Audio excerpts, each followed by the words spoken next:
Connecté au succès. Je suis Viviane Sinan Servir et aujourd'hui, je reçois Frédéric Cadet-Petit qui aura l'occasion de se présenter dans quelques secondes. C'est une femme dynamique, raison pour laquelle j'échange avec elle aujourd'hui. Alors, bonsoir Frédéric. Bonsoir, désolée du background parce qu'on est à la maison. Oh, ben Il y c'est a les enfants. correct. Il n'y a pas de souci avec le background. Alors, comment ça va? Ça va, ça va. Va super Euh, bien. Est-ce que tu peux te présenter brièvement à l'audience de Connecter au succès? D'accord, donc je suis Frédéric Canepetti, comme tu viens de dire. Je viens de la Martinique. Je suis au Canada depuis environ 15 ans. Donc, je suis venue pour étudier. Je suis jeune maman, donc c'est pour ça que vous allez sûrement entendre des bruits de bébé. Hmm. Donc, je suis en train de concilier un peu tout ça, apprendre à me rééquilibrer avec tout ça. Donc, Ok, les projets et vie de maman, vie d'employé aussi. exact. Merci Frédéric. Alors, parle-nous un peu de toi avant que tu arrives au Canada. Donc, tu as dit que tu viens de la Martinique. Tu es né, tu as grandi en Martinique. Est-ce que tu étais resté complètement en Martinique avant d'arriver au Canada ou tu as voyagé un peu? Oui, je suis restée qu'en Martinique et puis j'avais toujours le rêve de faire du cinéma. En fait, mon rêve, c'était d'écrire. Et comme j'aimais aussi le cinéma étant ado, donc j'ai voulu venir ici pour être scénariste. Donc, Ok. j'ai fait une DEC en cinéma. Voilà. Donc, c'est ça. C'est un projet familial et puis finalement, c'est moi qui ai beaucoup plus embarqué dedans. Ok, d'accord. Alors, quand tu arrives au Canada, que tu découvres le Canada, comment est-ce que tu te sens? Qu'est-ce que tu découvres? Bah, c'est totalement différent des paysans. En plus, j'étais seule. J'avais quand même mon frère et ma sœur avec moi. On était étudiants. Donc, j'étais l'aînée. Donc, je suis l'aînée. Donc, c'était un peu difficile à devoir gérer Mhm, dans un environnement où on connaît personne. Et puis, c'est surtout le côté aussi administratif qui était lourd au début. mhm. Donc, c'était plus ça qui était embêtant. Mais étant donné que j'avais ma vision, je me laissais pas trop découragée par les choses qui étaient un peu décourageantes, tout simplement. Ok. Ouais. Alors, tu as dit que tu es maman, mais en même temps, tu es travailleuse. Dans quel domaine est-ce que tu exerces? Bon, je travaille en administration. C'est pas mon domaine d'études. Donc, puisque mon domaine d'études, c'est un domaine assez difficile à percer, surtout à Québec, puisque c'est dans le cinéma. Donc, j'ai dû laisser un peu la poursuite de ce projet pour travailler. Mhm, Mais tout en me disant, mais je peux continuer à écrire quand même. Donc, c'est mhm. pour ça que je me suis redirigée vers l'écriture plutôt que le cinéma, même si ça reste quand même aussi un autre rêve, mais c'est plus l'écriture, ma première passion. Et Alors, donc, j'ai commencé le projet. oui, a fait des études de cinéma. Mais vu qu'il y a quelques défis pour exercer dans ce domaine-là, tu t'es redirigé, tu travailles dans l'administration, mais parallèlement à ça, tu t'es redirigé dans l'écriture, c'est ça? Ça, exactement. OK. Et quels sont Est-ce que tu peux nous parler un peu plus des défis que tu as eus quand tu es arrivé au Canada? Parlons de ton expérience, parce que tu dis que ça fait 15 ans que tu es au Mhm. Canada. Donc, ça veut dire que tu en as vu des choses dans l'environnement de là où tu vis. Quels sont quelques défis que tu peux partager avec nous? Bon, les premiers défis, bien sûr, c'est l'immigration. Quand Mhm, même simple étant étudiant parce que c'est la façon, on va dire, la plus simple de venir au Canada, en tout cas, c'est venir comme un étudiant. C'était plus ça, le côté administratif. Parfois, je me disais, pourquoi je suis pas allée en France? Parce que la Martinique appartient à la France. Donc, je me dis, j'aurais pas eu de démarche administrative de permis et tout à faire. Après, il a fallu que je fasse permis de travail, résidence permanente, citoyenneté. Donc, ça prend de l'argent, ça prend du temps. Il faut être vraiment très aussi, comment dire, faut faire attention en fait. Faut connaître toutes les choses pour ne pas faire d'erreur. Parce que mhm. tu peux faire d'erreur et puis manquer. tes projets, comme c'est arrivé à des personnes que je connaissais qui savaient pas qu'il y avait une date limite pour tel ou tel papier, qu'il y avait une date limite pour comment dire, telle chose à faire, en fait, tout simplement. Avoir Euh, l'information exacte, c'est ça. exact- Ouais. ouais. Mhm. On entend quelqu'un là-bas. Alors, on va parler maintenant de l'entrepreneuriat. Je sais que Frédéric a initié l'île au récit. Est-ce que tu peux nous dire comment est-ce que cette idée-là est née, l'île au récit? Bon, en fait, ça s'est fait à plusieurs étapes. D'abord, comme j'ai toujours eu ce pour écrire, j'avais commencé un livre pour enfants et j'avais été inspirée par un petit garçon qui faisait partie de mon entourage à ce moment-là. Donc, j'ai écrit ce livre avec l'idée que j'allais vendre ou bien peut-être juste le faire connaître. Et c'est resté en suspens pendant un moment. Et puis, ça revenait toujours dans mon esprit, qu'est-ce que je peux faire avec ce projet. Donc, Mhm, vraiment, c'est tellement par plusieurs étapes que je ne peux pas dire un processus exactement, mais je me suis dit, OK, je voudrais faire l'audio, en fait, mhm, pour allier un peu le côté cinéma. Donc, je voulais avoir une page web, aussi une page YouTube où je pourrais partager mes récits en audio ou bien aussi sur les plateformes de podcast. mhm, Donc, c'était ça un peu. Donc, j'ai cherché une façon où je pourrais euh, allier l'écriture et le côté environnement, atmosphère du cinéma. Donc, c'est là que c'est parti. J'ai créé ma page YouTube L'île au récit et aussi mon site. mhm. J'ai commencé à partager aussi sur Facebook. Donc, l'île au récit, c'est quoi? C'est un cadre où tu postes des histoires ou qu'est-ce que c'est exactement l'île au récit? Donc, il y a plusieurs volets. Actuellement, je me suis plus focalisée sur les enfants à cause de actuellement, mon inspiration, c'est ma fille, mes nièces aussi. Ma nièce et mon neveu qui ont à peu près le même âge. Et donc, j'ai voulu faire des petites vidéos, des petits messages pour les enfants. Donc là, c'est le volet enfant. J'écris aussi des slams. En fait, ça aussi, c'est revenu parce que j'en faisais avant. Puis, on m'a demandé de participer à un événement. Puis, je me suis dit, qu'est-ce que je peux faire pour cet événement-là? Et c'est là que j'ai recommencé à faire du slam.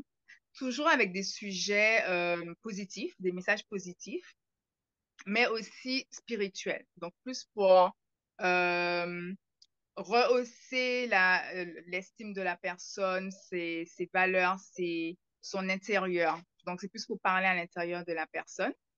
Même les messages pour les enfants, c'est pour leur donner des valeurs, aussi des directions, des directives sur leur vie dans le monde, mais aussi leur vie spirituelle. Super. Euh, donc, on peut, c'est ces deux volets-là, un volet pour adultes, un volet pour enfants. Je voudrais aussi écrire des livres pour adultes, mais actuellement, c'est dans ce domaine. Je me suis plus focalisée vers. J'adore que actuellement tu es focus sur les enfants et que Mhm. tu mets l'accent sur les valeurs, tu mets l'accent sur l'intériorité, tu mets l'accent sur la spiritualité, la connexion à plus grand. Et je me retrouve dedans parce que moi, j'anime depuis maintenant 3 ans une plateforme avec des jeunes entre 10 et 18 ans que j'ai dénommé les rendez-vous de la relève parce que j'estime que les enfants sont la relève. Donc, Ouais, on exact, doit les préparer à être des citoyens du monde. On doit les préparer à être les leaders de demain. Donc, au travail, l'estime de soi, on travaille la gestion des émotions, la gestion des finances, on travaille les skills comme à leur niveau aussi. Et on met aussi l'accent justement sur les valeurs qu'ils doivent prendre pour eux dans ce monde, on va dire, un peu chaotique où tout va dans tous les sens là. Mais c'est important d'être vraiment, avoir des valeurs ancrées qui leur permettent exact, de faire des choix judicieux parce que quand je regarde aujourd'hui le monde là, il y a tellement d'expositions que le cerveau d'un enfant ou d'un adolescent n'est pas forcément préparé à faire face, s'il n'est pas vraiment solide là, s'il n'est pas ancré, ils peuvent Et en- facilement dévier et j'adore l'idée que tu fais des livres pour les enfants pour vraiment mettre l'accent sur les valeurs et mettre l'accent sur la spiritualité. Et la spiritualité, c'est quelque chose de tellement grand parce qu'on est des êtres spirituels qui sommes dans des peaux d'humains parce qu'à la base, c'est plus grand que nous qui a décidé que nous soyons. Et donc, si on est connecté au divin, il n'y a pas besoin de regarder aux religions, là, parce que je pense que Dieu ou le divin, le créateur, il n'a pas de religion, il est pour tous. Il est le même et donc c'est quelque chose qui est fondamental parce que le divin, là, je peux dire qu'il est en nous parce que nous sommes son reflet. Et donc, à partir de ça, si on est vraiment connecté à lui, on rayonne dans Exactement. l'atmosphère, on rayonne partout où on est. Alors, quels sont tes plans, par exemple, pour l'île au récit? Comment tu t'imagines peut-être dans 1 an, dans 2 ans? Donc, vraiment, c'est un peu, on voit loin, mais je ne sais pas. Vraiment, actuellement, je voudrais faire des animations pour les enfants plus. Donc là, je suis en train de faire des animations. Je ne sais pas si je l'ai dit tout à l'heure. J'ai commencé aussi à faire des petites animations avec des chansons pour les enfants, avec des messages, en plus des livres. Donc, c'est vraiment ça que je trouve qui m'anime en ce moment. Et donc, ça rallie encore une fois le côté cinéma et le côté écriture. Donc, ça fait... et aussi, les enfants, ils aiment tout ce qui est animation, tout ce qui bouge, tout ce qui est Oui. coloré aussi. Quand tu dis les Donc, enfants, est-ce que c'est les tout petits ou jusqu'à quel âge est-ce que tu pourrais aller faire? Quel est l'âge, l'intervalle qui serait intéressé par tes animations? actuellement, par exemple, ma nièce, elle a 1 an. Mhm. Et même si elle comprend pas, elle va danser sur la musique. Mhm. Elle peut répéter des mots. Mhm. Les enfants qui ont l'âge de compréhension, peut-être jusqu'à 12 ans, ça Mhm. pourrait les intéresser parce que c'est des petites animations, des petits animés. Mhm. Super. Peut-être que je m'intéresserai, je travaillerai avec les plus âgés. Euh, donc, oui, mais actuellement, ce qui m'inspire, c'est vraiment les plus jeunes, comme on a dit, jusqu'à la préadolescence. OK. Et ça aussi, c'est un autre volet qui m'intéresserait que je médite dessus. OK, super.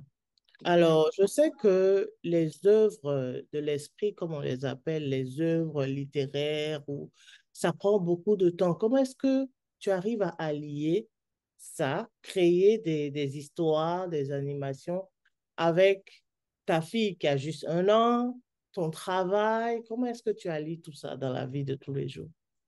Bon, déjà, j'étais en congé maternité, donc Ça j'en ai aide profité beaucoup. C'est ça. exactement. Mais là, par exemple, je viens de reprendre. J'ai repris il n'y a même pas une semaine.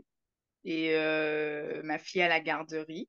Donc, je profite peut-être avant d'aller la chercher à la garderie, au retour de la garderie aussi, quand elle dort. Tu sais, je travaille sur l'ordinateur, alors c'est pas très compliqué de l'avoir sur moi et puis de travailler un peu pendant qu'elle dort et tout.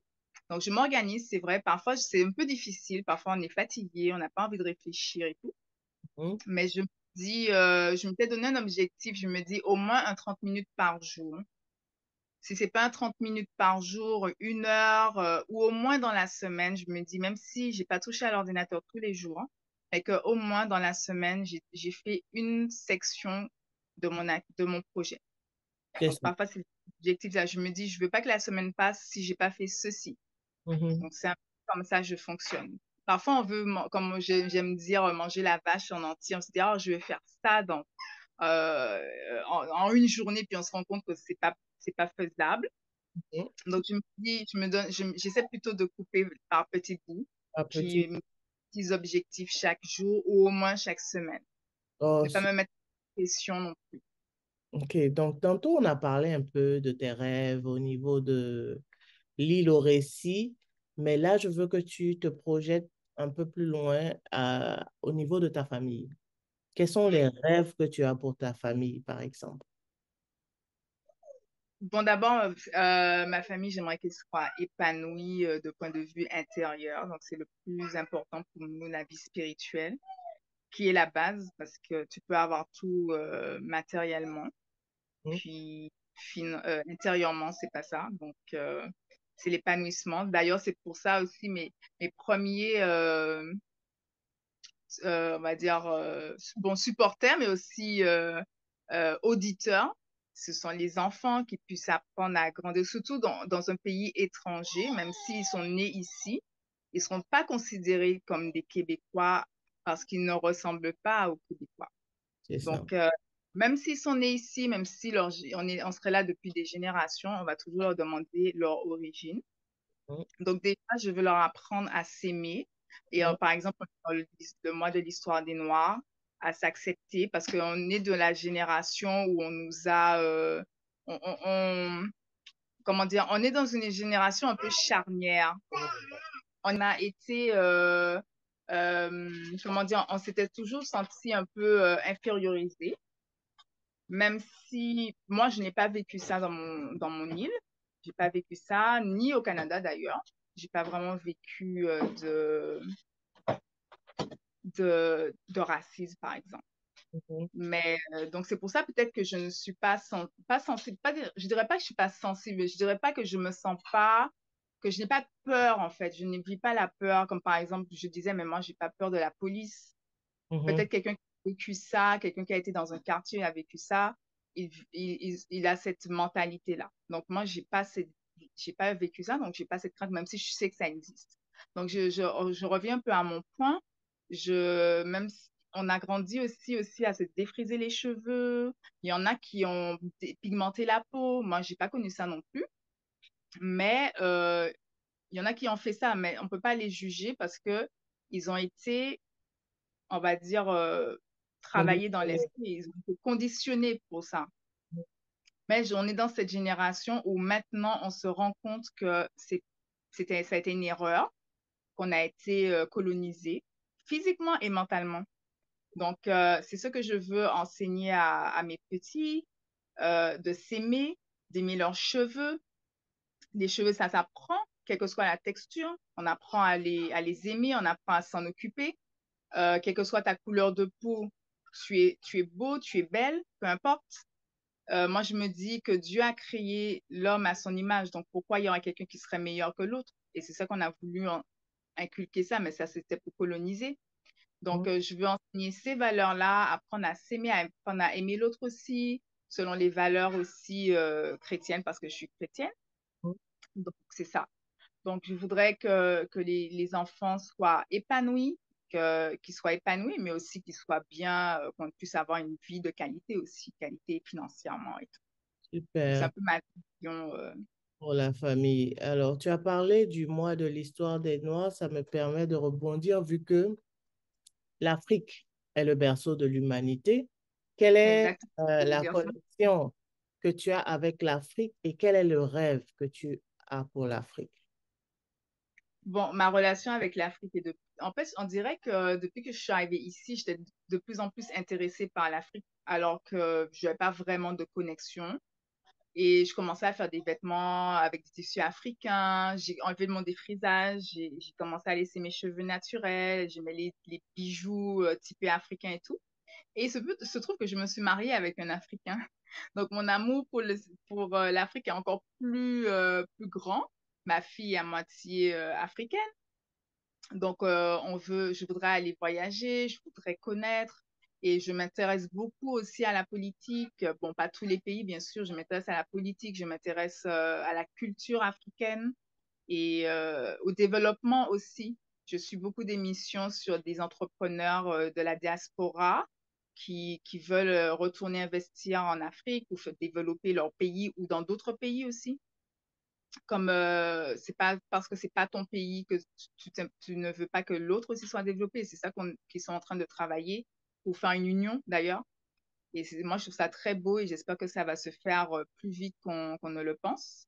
Mhm. Et, voir que l'Afrique va reprendre sa force, sa beauté, Mm. sa dignité, si je pourrais dire.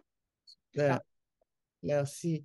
En tout cas, c'est vraiment touchant ce que tu viens de dire et je pense, comme tu l'as dit là, il y a un éveil, il y a même un réveil au niveau de notre génération, comme tu dis, qui prend plus conscience de son potentiel, qui prend plus conscience de ce qu'on est, ce qu'on on peut représenter comme force et qui veut vraiment faire une différence, qui veut vraiment apporter sa touche pour que l'Afrique reprenne, je vais dire, sa place. Parce que c'est de l'Afrique que tout a commencé. On a peut-être enlevé des choses à l'Afrique, mais quelle que soit la longueur de la nuit, là, le jour finit toujours par se lever. Donc, l'Afrique va rayonner à nouveau et c'est ce qui me motive, moi, au niveau de connecter au succès, donner à des gens, des Africains qui sont ici ou bien qui sont même en Afrique, leur donner de croire en eux, leur donner Exact. de se mettre en mouvement, leur donner de passer à l'action et puis de persévérer parce que c'est au bout de ça que le rayonnement va sortir. Il ne faut pas baisser les bras, il ne faut pas penser que c'est pas possible. Si, c'est possible seulement si nous y travaillons, seulement si nous nous unissons, seulement si nous y croyons. Alors, cette interview, j'ai voulu qu'on la réalise parce que c'est le mois de la célébration des droits des femmes et on sait combien, et c'est une lutte qui continue aujourd'hui, mais on sait déjà le chemin qui a été parcouru pour qu'aujourd'hui les femmes puissent avoir le droit de parole. Et on constate que beaucoup de femmes continuent toujours d'avoir peu confiance en elles, d'avoir peur d'oser, d'avoir peur, alors que selon moi, hein, la femme est capable de bien plus que l'homme. Quand je regarde déjà ce qu'on fait dans la maison, là, je dis, on fait des choses que les hommes, quelquefois, quand on n'est pas disponible, là, ils ne sont pas capables de le faire. Donc, si la femme prend conscience de qui elle est là, elle peut faire tellement, tellement de grandes choses. Qu'est-ce que tu pourrais dire aux femmes, aux jeunes filles qui ont peur, qui ont peur du jugement, qui ont peur de l'échec? Qu'est-ce que tu peux leur dire? Ben, moi, je pense, la première chose, vraiment, comme j'ai dit depuis le départ, c'est la vie spirituelle. Parce que moi, je pense que souvent, comment dire, j'ai une paix, j'ai une force à cause de ma foi. Ça Mhm, vient pas de moi, en fait. C'est parce que je sais que mon Dieu, il est avec moi, il me donne la force pour vaincre les peurs, la timidité, les craintes, mhm, même que je me retrouvais dans une situation difficile plus tard. Je sais que j'aurai une force. mhm, Alors, d'abord, vraiment, honnêtement, je dirais de chercher, comment dire, fortifier leur vie spirituelle d'abord, parce qu'on ne peut pas euh, développer si on n'a pas la vie spirituelle forte. Parce qu'il y aura quelque chose qui va passer, puis ils vont se décourager. On peut prendre l'exemple de grands acteurs, de voilà. personnes connues qui ont de l'argent, qui ont du succès. Pourtant, il y en a qui se sont suicidés. Mhm, Donc, ça, c'est pas l'argent, c'est pas la réussite qui fait la personne être forte. C'est mhm, vraiment sa vie spirituelle. D'abord, établir une vie spirituelle. Les femmes, on avait tendance souvent à nous minimiser, comme tu as dit, à nous considérer par rapport aux hommes. Et les femmes, souvent, je pense qu'on a tendance à se donner une identité par rapport à un homme. Par mhm, exemple, on a toujours les petites filles, peut-être pas cette génération, mais notre génération, je suis sûre que ce on t'éduquait, c'est savoir cuisiner, savoir s'occuper d'une maison, savoir s'occuper d'un mari, d'un enfant. C'est ça ton identité. Même s'il y en avait qui aussi travaillaient, mais il faut savoir faire les deux. Tu peux pas juste travailler puis ne pas négliger ta famille, négliger ta maison. Et on se rend compte qu'on peut être autre chose. On peut faire le tout d'ailleurs. On peut faire tout, comme tu as dit, on est capable de tout faire dans la maison, dans le travail et on s'attend à ce qu'on fasse tout. On s'attend à ce qu'on fasse tout très bien. On n'a pas droit parfois à l'erreur. Donc, si on n'a pas cette force intérieure, on aura des moments où on sera fatigué. Mais oui, on a droit à être fatigué, on a droit à avoir des moments de down. Mais à Mhm. cause de cette force intérieure, on va se dire, OK, je vais prendre une pause, je vais souffler, mais je serai capable de me relever. Et ça, on pourrait parler un peu j'ai entendu parler que ce mois-ci aussi, ils veulent parler beaucoup plus de la santé mentale. Donc, si tu n'es pas capable de t'équilibrer, de te ressourcer, de voir, OK, ça, c'est ma limite. Mhm. Je vais me donner une pause et puis je vais reprendre. Je vais aller vers mes objectifs quand même. Même si je suis fatiguée en ce moment, OK, j'ai le droit. Puis je vais m'arrêter un peu. Puis je vais attendre encore un peu. Je vais me ressourcer avec l'Esprit de Dieu, avec sa parole, avec ses promesses. Et OK, je vais continuer et un pas à la fois, une chose à la fois. Parfois aussi, on veut tout faire en même temps, on veut tout arriver aussi tout de suite. Et parfois, on est déçu, mais ce n'était pas le moment de recevoir ce qu'on voulait. Alors, OK, on se décourage et puis on abandonne tout. Et puis, il y en a qui tombent dans la dépression, dans le pire, dans le suicide et tout. Mhm. Donc, ce que je veux dire aux femmes, cherchez votre vie intérieure, cherchez qui vous êtes, cherchez la force de Dieu et quel que soit l'objectif que vous avez, le rêve que vous avez, vous serez capable de le réaliser parce qu'il va vous donner la force. Mais Super. ne pas se poser sur quelqu'un non plus. On a droit à avoir des aides, mais notre plus grande aide, c'est Dieu. Exact. Ouais. En tout cas, merci Frédéric pour ces beaux mots pour les femmes. Je suis sûre que ça va rejoindre les femmes, ça va les toucher et elles vont en être impactées. Alors, pour terminer, je voulais demander si, où est-ce qu'on trouve Frédéric, si quelqu'un est intéressé par tes activités, par l'île au récit, comment est-ce qu'on fait pour rejoindre Frédéric, pour faire bénéficier de ces animations à plus d'enfants? Donc, comme tu as dit, l'île au récit, je suis sur Facebook avec toujours l'île au récit, sur Instagram. J'ai commencé une page TikTok qui n'est pas encore tellement développée, mais ça va venir. Sur YouTube, c'est là que par contre, je mets beaucoup plus de contenu, même si je suis au début, là, donc faut pas s'attendre à voir beaucoup de vidéos parce que je suis en train de débuter. Euh, j'ai aussi, côté livre aussi, ça sera peut-être plus tard parce que je suis en train de travailler dessus pour redévelopper euh, mon livre. En fait, je suis en train de l'améliorer pour le remettre sur Amazon. Donc, on me trouvera aussi sur Amazon. Mais quand ça sera prêt, de toute façon, j'en parlerai sur mes réseaux sociaux, sur les réseaux Super. sociaux. Donc, vous pourrez retrouver Frédéric avec l'île au récit sur Facebook, sur Instagram. Elle a débuté sur TikTok et également sur YouTube. Vous pourrez trouver quelques vidéos de l'île au récit. Alors, vraiment, merci Aussi, beaucoup. Oui, vas-y. merci, excuse-moi de te couper. Aussi, il y a le site lilorécit.com. Donc, ça sera un petit peu un résumé de tout sur lilorécit.com. Donc, allez également visiter l'îleaurécit.com. Vous pourrez avoir toutes les informations sur le site web de l'île au récit, donc l'îleaurécit.com. Et je recevais Frédéric Cadet Petit, qui est de la Martinique et qui réside au Canada bientôt depuis 15 ans, qui est maman d'une fille de 1 an et qui, en plus du travail dans l'administration, fait de l'écriture, qui est passionné de cinéma et qui, certainement, dans quelques années, arrivera à réaliser son rêve de faire des films. Frédéric a mis sur pied l'île au récit et Frédéric nous a partagé son parcours, ses rêves et sa vision pour elle, pour les femmes, pour la famille et pour l'Afrique. Merci beaucoup, Frédéric. Et puis, je dis, on reste connecté parce que le meilleur est à venir. À bientôt. À bientôt.